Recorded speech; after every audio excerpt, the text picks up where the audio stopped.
Ինչ եղավ Մոլդովայում, ինչ նմանություններ կան եւ ինչ կարելի է սպասել։ Այս տարվա սեպտեմբերի 28-ին այնտեղ վերընտրվեց իշխող կուսակցությունը գործող նախագահ Սանդուի նախագահությամբ։ Սակայն մինչև ընտրությունները հետաքրքիր նմանություններով այնտեղ էլ պայքարեցին արտաքին ներխուժման դեմ։ Մայա Սանդուն մինչև ընտրություններ հայտարարեց, որ Ռուսաստանը նախապատրաստում է աննախադեպ միջամտություն։ Россия задействовала против нас весь свой арсенал гибридных атак. Поле боя – наши выборы.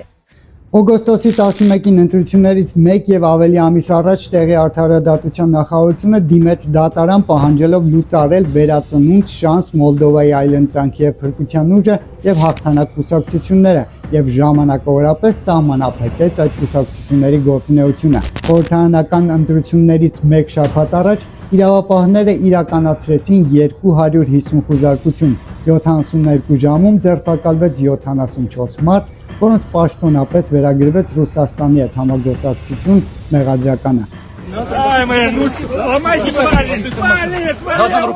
Կայա Կալասյակնարկը ակնհայտ է, Ռուսաստանի ոչ ժողովրդավար ռեժիմը ցանկանում է գահանկեցանել հայկական ժողովրդավարական բաստիոնը։ Մոլդովայում հաջողվեց կանխել, այստեղ այդ ճանապարհին են նմանությունները ակնհայտ։ Ռուսաստանցի օլիգարխի